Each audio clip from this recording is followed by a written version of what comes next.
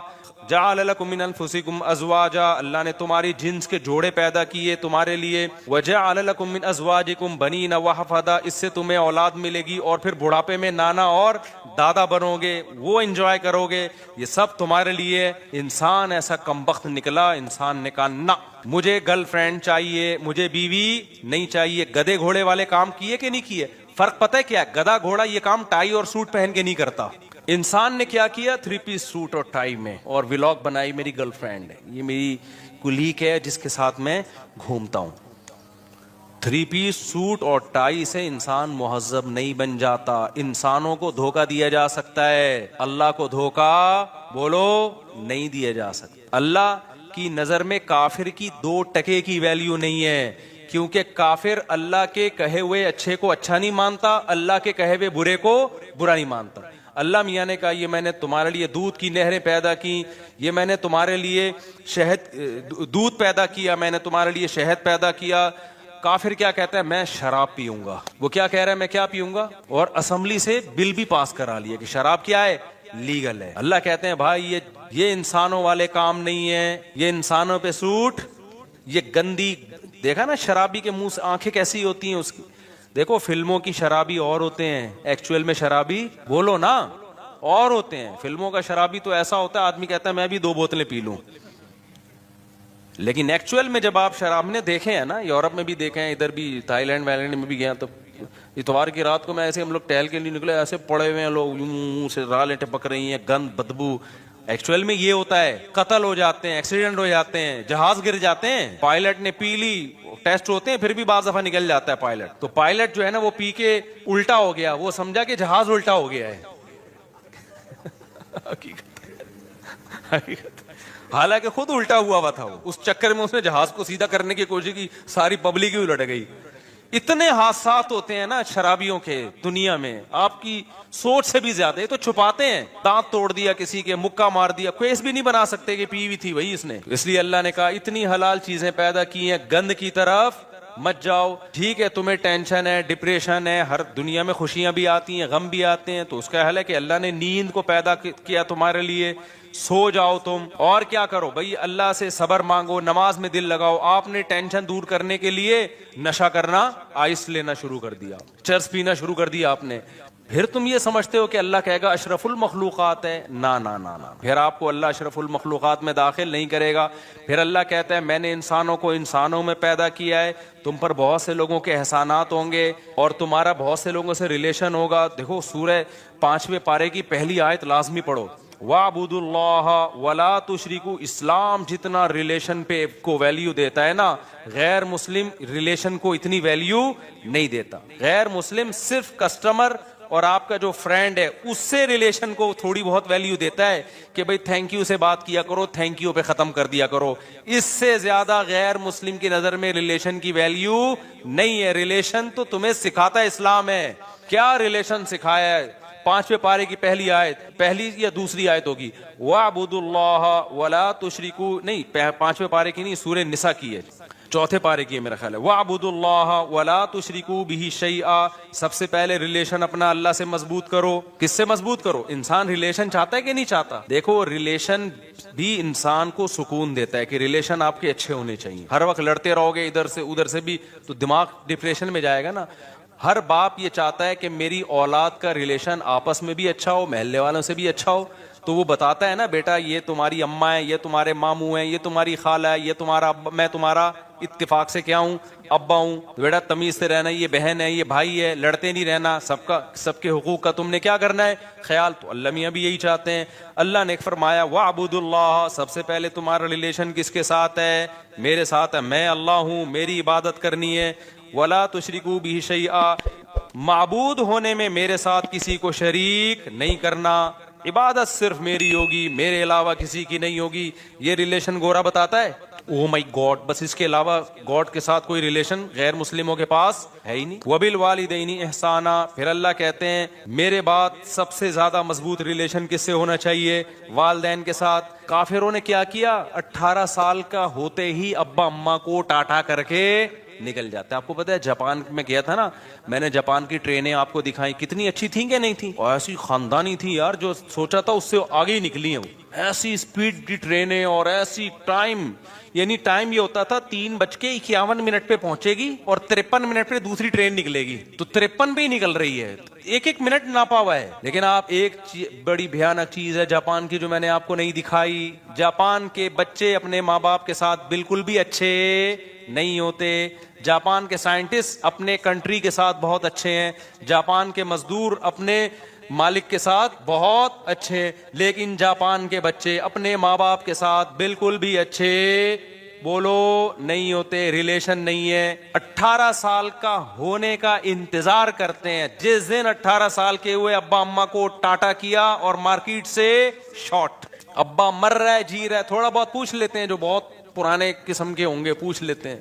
لاشیں مرنے کے بعد 3 دن تک بو آتی ہے ماں کی, پھر پتہ چلتا ہے یہاں کوئی بڑھیا مر گئی ہے. تو اللہ نے کیا کہا, میرے بعد سب سے بڑا حق کس کا ہے؟ یہ اشرف المخلوق بننے کا طریقہ بتا رہا ہوں آپ کو, سمجھ میں آ رہی ہے بات؟ کہ جم جا کے تو بڑے ڈولے شولے بنا رہے ہوتے ہیں اشرف المخلوق بننے کے لیے. اس ڈولوں بھائی, ڈولے بیل کے ہم سے زیادہ ہوتے ہیں, یہ بھی کرو, مادی زندگی کو بھی فوکس کرو, لیکن انسان سب سے پہلا کیا ہے؟ عمل سے پتہ چلتا ہے کہ یہ اچھا ہے یا نہیں ہے. سمجھتے ہو گے نہیں سمجھتے؟ تو وبالوالدین احسانا, اللہ کہتے ہیں اس کے بعد سب سے بڑا حق کس کا ہے؟ باپ اور ماں کا. ایسا حق بتایا کہ اف نہیں کرنا ان کے سامنے, ذلت سے اپنے بازوؤں کو جھکا کے رکھنا ہے. اے اللہ بڑھاپے میں اولڈ ہاؤس میں جمع کرا دیں, نا اللہ کہتے ہیں خدمت شروع ہی کب ہوگی؟ بڑھاپے میں ہوگی. ماں باپ کے فضائل اللہ بتاتا ہی بڑھاپے کے بعد ہے, صحیح ہے نا؟ اما یبلغن عندک الکبر احدہم, اللہ کہتے ہیں بڑھاپے کو پہنچ جائے پھر یہ حقوق شروع ہو رہے ہیں. نہیں آئی میرا خیال ہے بات سمجھ میں؟ پھر آگے اللہ تعالیٰ فرماتے ہیں والجاری ذی القربا, پھر قرابت دار, ابا اماں کے علاوہ جو تمہارے بلڈ ریلیشن ہے, جن سے ابا اماں کے بعد سب سے زیادہ مضبوط دادا دادی بھی ابا اماں میں داخل ہیں. بلڈ ریلیشن بھائی بہنوں کا ہوتا ہے, تو ان سے ریلیشن کیا کرنا ہے؟ سب سے اچھا. کیسے؟ دیکھو ہر ایک کا اچھا سلوک دوسرے سے ڈیفرنٹ ہوتا ہے. بھائی بہنوں سے اچھے سلوک کا مطلب یہ ہے کہ ان سے کبھی کبھار ملاقات اور ان کی ضرورت کو اپنی ضرورت سمجھ کے پورا کرنا.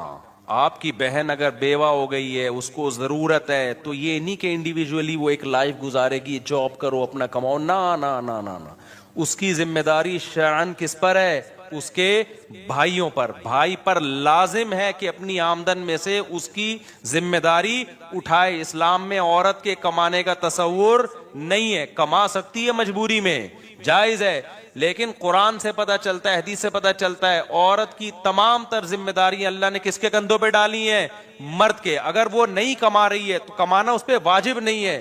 مرد نہیں کما رہا تو گنہگار ہو رہا ہے, کمانا اس پر واجب ہے. اور آپ کی بہن اگر غریب ہے نا, کھانے کو نہیں ہے اس کے پاس, تو آپ پر کمانا ڈبل واجب ہو گیا ہے, کہ اپنے لیے بھی اور اس کے لیے بھی, کیونکہ وہ اب آپ کے عیال میں آ گئی ہے, آپ کی, یعنی آپ وعلی الوارث مثل ذلک قرآن کہتا ہے. تو یہ ہے انسان بننے کے لیے یہ سب چیزیں کیا ہیں میرے بھائی؟ ضروری ہیں. پھر قرآن نے کہا والجاری ذی القربی والجاری الجنوبی, تو تمہارے پڑوس میں رہنے والا ہے, کوئی بھی تمہارا جس سے بھی کسی, والصاحب بالجنبی, حتیٰ کہ تھوڑی دیر کے لیے بھی اگر کوئی تمہارے ساتھ بیٹھا ہے تو اتنی دیر تک اس کا حق اس سے زیادہ ہے جو آپ کے ساتھ نہیں بیٹھا. مثال کے طور پر آپ پنکھے میں آ کے بیٹھے نا نماز میں, آپ کو پتا ہے ادھر پنکھے کی ہوا نہیں جا رہی, آپ کے ساتھ ایک بندہ بیٹھا ہے, تو قرآن کیا کہہ رہا ہے؟ یہ تھوڑی دیر تک تمہارے ساتھ ہے نا, تو تم نے اس کا خیال کرنا ہے. ہوتا کیا ہے, تھوڑی سی یوں مارا, اس کو پش کیا پنکھے سے, آہستہ آہستہ اس کو ادھر کو کھسکا دیا. جو مارکیٹ میں چل رہا ہے, سسٹم جو چل رہا ہے وہ یہی چل رہا ہے نا, پنکھے سے آہستہ آہستہ اس کو کیا کر دیا؟ کھسکا دیا. ہم جب اسکول میں پڑھتے تھے نا, ڈیسک لگے ہوتے تھے, تو وہ ڈیسک میں ہم 3 بندے بیٹھتے تھے, تو ہمارے بڑے پھڈے رہتے تھے نا. اب کوئی موٹا آ کے بیٹھ جاتا تھا نا, وہ جگہ 2 آدمیوں کی گھیر رہا ہوتا تھا, ہماری بڑی لڑائی ہوتی, اس کو یوں کر کے دھکا دیتے. وہ بےچارا کہاں سے مٹ کے جائے گا؟ یہ تو نہیں کہ ایک کولا گھر پہ رکھ کے آئے, وہ ایک سے بیٹھے ہو,